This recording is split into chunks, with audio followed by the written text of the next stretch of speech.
Taste the Daily.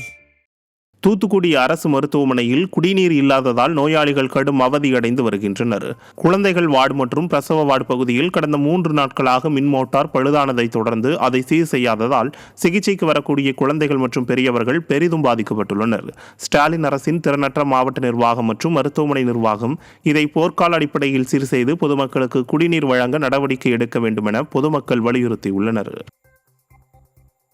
Karur மாவட்டம் குளித்தலை அருகே அரசின் நேரடி நெல் கொள்முதல் நிலையம் திறக்கப்படாததால் விவசாயிகள் அவதியடைந்து வருகின்றனர்.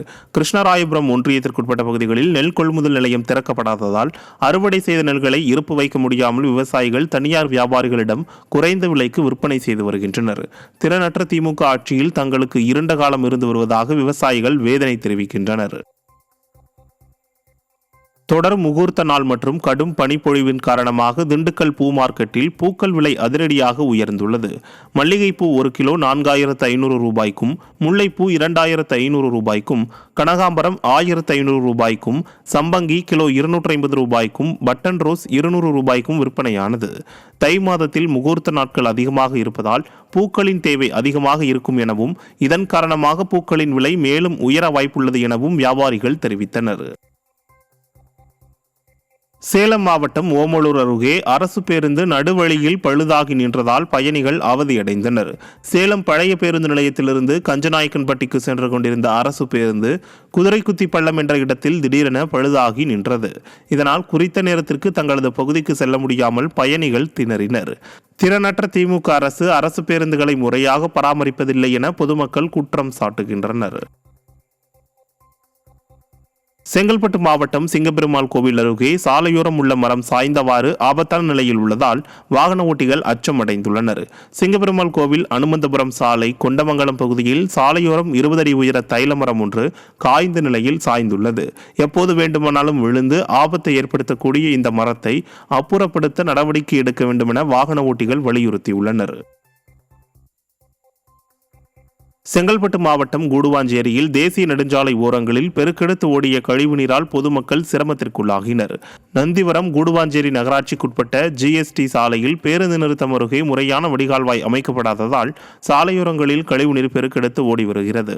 இதனால் துர்நாற்றம் வீசுவதுடன் தொற்றுநோய் பரவும் அபாயமும் உள்ளதாக கூறும் பொதுமக்கள் விடியா திமுக அரசின் மாவட்ட நிர்வாகம் உடனடியாக நடவடிக்கை எடுத்து கழிவுநீர் கால்வாயை சீரமைக்க கோரிக்கை விடுத்துள்ளனர். செங்கல்பட்டு நகராட்சிக்குட்பட்ட பாலாற்று தரைமட்ட நீர்த்தேக்க தொட்டியிலிருந்து மெயின் குழாய் இணைக்கும் பணி, மின் இணைப்பு வாங்கும் பணியை விரைந்து முடிக்க பொதுமக்கள் கோரிக்கை விடுத்துள்ளனர். பழவேலி பாலாற்றில் புதியதாக 5 நீராதார கிணறுகள் மற்றும் தரைமட்ட நீர்த்தேக்க தொட்டி பைப்லைன் கேபிள் அமைக்கும் பணிகள் அனைத்தும் கடந்த மாதம் நிறைவு பெற்றன. ஆனால் தரைமட்ட தொட்டியிலிருந்து மெயின்லைன் செல்லும் குழாயில் இணைக்கும் பணி மற்றும் தட்டான்மலை திருப்பகுதியில் மேல்நிலை நீர்த்தேக்க தொட்டியிற்கு மின் இணைப்பு வழங்கும் பணி தற்போது வரை நடைபெறாமல் இருக்கிறது. இந்த பணிகளை விரைந்து முடித்து மக்கள் பயன்பாட்டிற்கு கொண்டு வர வேண்டும் என கோரிக்கை விடுக்கப்பட்டுள்ளது. கடலூர் அருகே ஆக்கிரமிப்பு அகற்றம் என்ற பெயரில் விவசாய நிலங்களை JCB இயந்திரங்கள் மூலம் அடியோடு அழிக்கப்பட்டதால் விவசாயிகள் வேதனையடைந்தனர். கொடுக்கன்பாளையம், மலையடிக்குப்பம், பெத்தாங்குப்பம் பகுதிகளில் அரசுக்கு சொந்தமான 165 ஏக்கர் நிலம் இருந்தது.